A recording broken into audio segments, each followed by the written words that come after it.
I'm going to start with you, Guy. Okay, thank you. I would like, first of all, to thank all the organizers. Heather, David is not here with us. It's just Mironov, and then Cedric. I have no words to express my happiness, my gratitude to all of you. Any events that human beings will take that will sustain itself over 23 years, something that we should all commend. You know, every single day we have things, people come with great ideas, and within a year, a month or so, it's out of energy, out of love. Things just die. So when you have something that's going on like this for 25 years, and I see young people here that just, 10 years old, and they're telling me this is their 5th year here, and they have a 2-3 generation, I think it's something that we all need to commend. And I am very, very happy to be a part of this. Tell the story of the kid 12 years kid that taught you astronomy. Yeah, this is remarkable. And being who I am, knowing that knowledge is something that I crave for, and it doesn't matter where it's coming from. And I was just here last night. I was telling whoever I met this morning that I learned more about astronomy last night than I ever learned in my whole life. From a 12 years old boy. It was so amazing. See, this young man, he takes it, he said, this is M13, this is galaxy, this. And I was amazed about that. From a 12 years old boy. And I say, yes, that alone was a good reason for me being here. And it shows that, and believe it or not, where I am, in the US, in Africa, people think I know a lot. So to come here and realize a 12 years old telling me, showing me things that I didn't know, it really shows me that yes, we should never take for granted certain things. There's a lot to be learned, and as long as we have the mindset to open, we always learn. And then learning is a lifetime journey, and I'm here to keep that knowledge. So that said, again, my name is Guy Joken, and I was born in Cameroon. Cameroon is somewhere in the Central of Africa, next to Nigeria.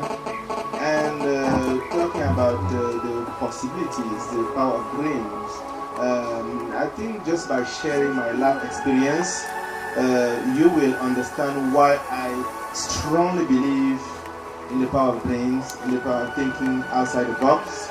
The thing when anytime people tell you this is not possible, you just say you have to believe in yourself that yes, you can change the world. So. Hai sobre muzica, spuneți-le să oprească.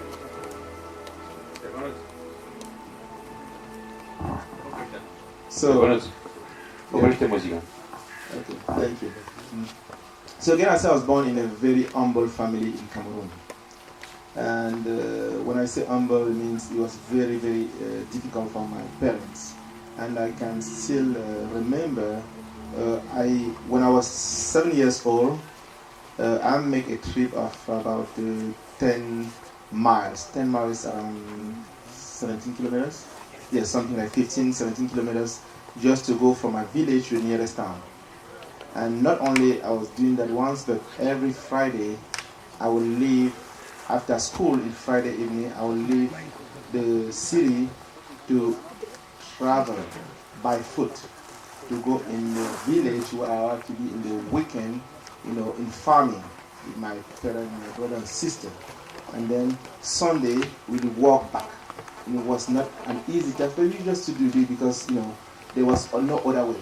And the equivalent, because the parents didn't have the 25 cents that would pay for the trip, for the trip to go and farm. So that's the kind of upbringing we had. But we never actually realized that we were poor because we have the social fabric was there. We had the love of our parents, our brother and sister. But there's one thing that our parents, my mother, my father told me at a very age. They wanted me to go to school to learn, learning and aspire to do something different in my life. So that started me a quest. My father actually was one of those fighting for the independence of the Cameroon, and as such, He ended up with losing sight and had to spend some time in jail. He was a political prisoner. And so when I used to go and visit him in jail with my mom, I tried to imagine a young boy whose father is not at home, and the mother will take him to jail to see your father, and then you cannot take your father. So what are you doing here? What have you done? Have you killed anybody? No. But why are you here? So these are some of the things that actually, at a very age, got me to start thinking about the world. Why should things be the way they are? So I grew up, but my father always said, go in school and learn. That's the only way you are going to help yourself, you're going to help me, you're going to help your mom and everybody else. And I believe that. And not just learning, because of course he wanted me to be good in math, he wanted me to go in science and everything, but he said something that we tend not to realize. Learn about history. He pointed to people like Mahatma Gandhi, he pointed to people like Dr. King, he pointed to people like Che Guevara, he pointed to Nelson Mandela that was in South Africa. So he pointed to so many people, and he wanted me to make a point to study the life of these people. So I started studying the life of these people, and somehow I didn't realize what was happening, but that was taking a toll of my life. So gradually, I went to school, I graduated, I went to university, and when I got to the university, something interesting started happening around the world. I learned about Gorbachev was the glasnost, and the world was changing, and democracy was going to start all over the place. And we were a little bit naive because we saw things happening in the Eastern Europe. We know what happened here, the revolution that started, and we all know about it. What happened here in Romania, where the people went on the street and you cried for freedom and you were listened to. So we in Africa thought here that was time also for us to go in the street and claim our country and create a democracy. But unfortunately for us, when Cameroon was colonized by France, which is a superpower that had no interest in seeing democracy evolve there because they have small interest there. So many of our friends, were assassinated, many were arrested, ended up in jail, and some disappeared, totally vanished. So at that time, it was time for me to find for a safe haven. And I leave Cameroon not because I wanted, but because it became impossible for me to be there. We were wanted searched by the police for each and things like that. So I left there. I went to Nigeria, then to Ghana, and I found myself in the U.S. And the reason I'm sharing that with you because the possibility of me being born in Cameroon, and some would say in the middle of nowhere, for the kind of family that I have, and ending up in front of you today, speaking before you today, just like I had a chance to speak in so many other countries, the probability of it happening was close to zero. Like I told you, my parents didn't have money, but they gave me the tools that I needed to be successful in life.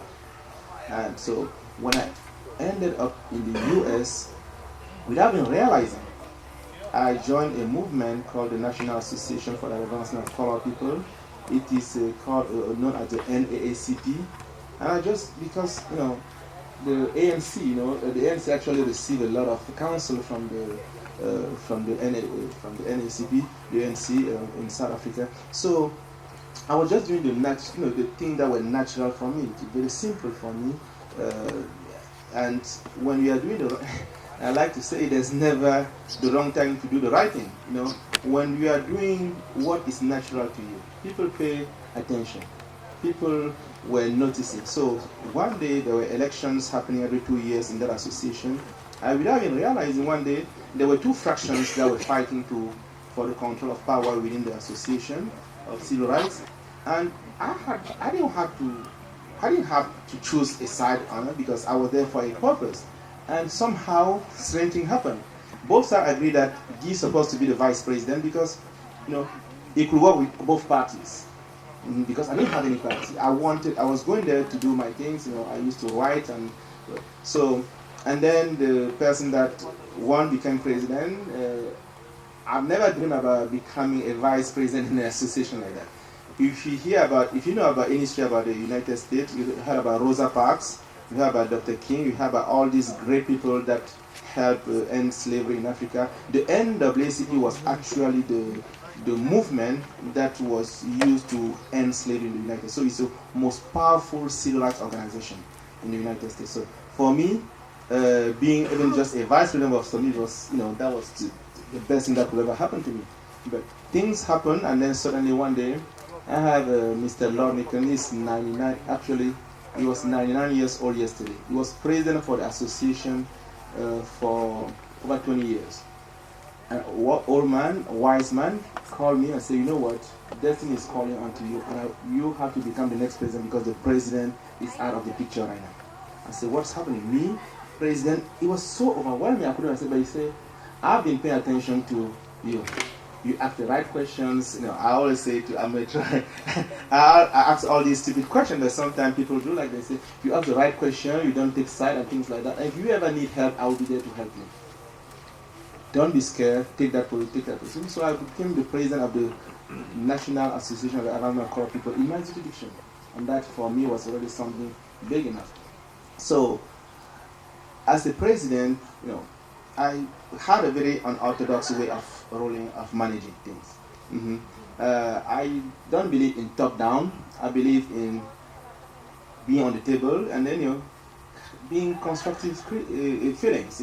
People who come with the issues, of course, there are rules that you have to go by because without rules it's a chaos. But within those rules, you can allow people to express themselves, and that's how one thing led to another. And before I realized, I had a Washington Post sending reporters to come and spend some time with me to see my work, and had a very unique article that was published in the Washington Post, and the title was very, very strange. I didn't even realize the title of an article until someone came, some of the people from Africa came to me. The title says, African activist strives to repair NAACP. When I saw that article in the Washington Post, actually it didn't mean that much to me. But the president before me actually did not manage very well. How some people come with great ideas, but before they realize it, they are using the resource organization to do their own personal thing. So, and the president before that also, there was some problem of managing. So here is an African, coming, taking the hand of an organization, and within 2 years, the change were felt. I received so many awards from turning an association that was discredited to something that was reputable and accepted. And that's why when the article came out, so many people in the African community were actually very proud of the fact that here we have a civil rights organization, one of the most powerful civil rights organizations in the United States, being saved by someone who's African. Usually we are used to have people from the north, from America, going to Africa, going to other parts to save organization. Yet we had someone coming from, because when I started, there are a lot of people that say, oh yeah, he's just one of those.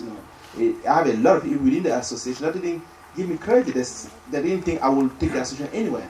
But when the results started coming and there were some tangible results, everybody, I kind of have a consensus around. So that article actually is one of the things that put me in the front page. When we have an article in the Washington Post, it becomes a national thing. I start being noticed by people here and there, and start living speaking engagement, and that's how the U.S. National Commission for UNESCO noticed me, and then school noticed me to come over there and do some talk. And I'm giving you that story to tell you how powerful it is. If I am able to go from where I was born to being here before you today, is because of the power of the dream. My father was able to put in me the aspiration, the drive, and not only the drive, but also the tools to be able to drive, to make that happen. And that's what I want to share with you today. We all aspire to make this world a better place. I believe all of you here, you could have been in something in Ireland, in other places, but we choose to be here. And the quest for knowledge comes down for me and to this. I did not choose to be born where I was born. I did not choose my parent. I don't know when I will be leaving this earth, when I'll be dying. But I do know one thing. I have the responsibility between now and the day I die to shape, to use my life to do something. It can be something that's going to benefit humanity. It can be something that's going to benefit me and only me. It can be something that's going to be negative for humanity, but I have that responsibility. So thinking outside of the box, dreaming. This morning, when I woke up, it was so strange because the first thing I checked was opening my iPhone. We tried to be disconnected by that. And then curiosity was landing in Mars. Stop a moment and think about that. The significance of that. Someone someday dreamed about a human being on Mars. I still remember when we used to have only poets. The poets were claiming that the moon is theirs because they were the only one who could dream about what is happening there. But today you have a human being, Apollo, in the 60s, you have a young president of the United States, Kennedy, said, we are going to go to the moon. How many people laugh at him when he said that? So many. But yet, it happened. So today, we are having a spacecraft in Mars. Why? Because people dream about it and help make it happen. And I like to use my example to say that sometimes we are caught up with the day-to-day survival machine. Say, okay, and of course, when you have a project, we need to have money for the project before the project is implemented. And I said, no. We have to dream. Dream big. Someone once told me that it's better to live this earth with thousands of dreams unfulfilled than to live a life without dream. We have to dream because every single thing, positive, significant, that has changed this our humanity for good came because someone someday had a dream. And usually when he dream, people tell him, oh no, you know what, people are making fun of him. No, that will never happen, this and that, but he believed in it. Nelson Mandela, when he was facing all the apartheid in South Africa, there's many reasons for him to give up. He did not. When he was in jail, and the people would say, okay, we are going to set you free. If you leave, you agree to exile, to go somewhere. So, he said, no, it's not about me. It's about my people. He chose. He said, I would rather die for a cause, for my people, than being free alone. And I think when we dream, we think about our life. Yeah, we shouldn't have one life. Maybe we're going to live for 60 years, 100 years. Some live, 120, 150. Until we discover things that are going to make us live forever. I don't know if we ever. We have this life that is us, and we need to use it to do something big. We have people that live 10 years, but within 10 years, they were able to advance humanity as a whole. Some live 30 years. So it's not about how many years we live, it's about what legacy we live. And that starts with the power of dream about humanity. And that's what I wanted to share with you. Thank you very much. Let me give you some hope about how much living. The life expectancy on Earth nowadays is 71. Vârsta medie pe Pământ este 71. Every 4 years, we will get 1 more year of life. In 2025, 2030, the life expectancy will go to 80. In 2050, it will be 81. And it is very probable that at the end of the century, it will be 91. So take care, you young people. You will have to work hard. You will get your pensions after 75. Deci mai devreme de vârsta de 75 nu ieșiți la pensie, să vă fie clar, pentru că trebuie să vă țineți bunicii și părinții în spate. And so you will have to keep your fathers, mother, grandfather, grandmother working till 75. Be sure, you won't get. Vă spun în câteva cuvinte care e poziția Atlantykron în România. UNESCO este o asociație cu 198 mi se pare de membri.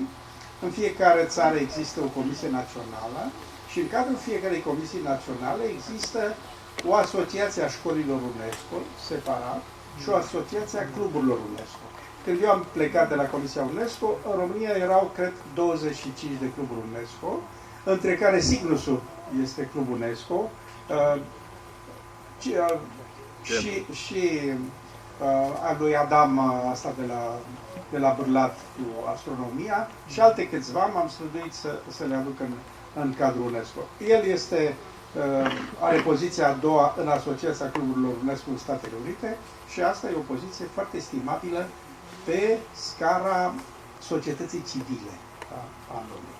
Now, I'm going to change in English and let me tell you that this morning I went here around just to see how things move, and there were 36 people run by our friend Heather making yoga meditation, which is a wonderful landscape when the sun rises from that part of the Danube. And when among them there was a young man from Africa, he was here, and the Chinese on the other side of the meadow. It is not habitually, but the place is not an habitual place as we should see. So, how you told us your story, my friend. Let me tell you something that it happened that in my life, being present in 2002 in Johannesburg at the summit, Earth Summit, the chiefs of state were inside a huge hall, something like 8,000 places or something like that. And there was a long couloir, very long couloir in front of it. And we moved that place. And someone got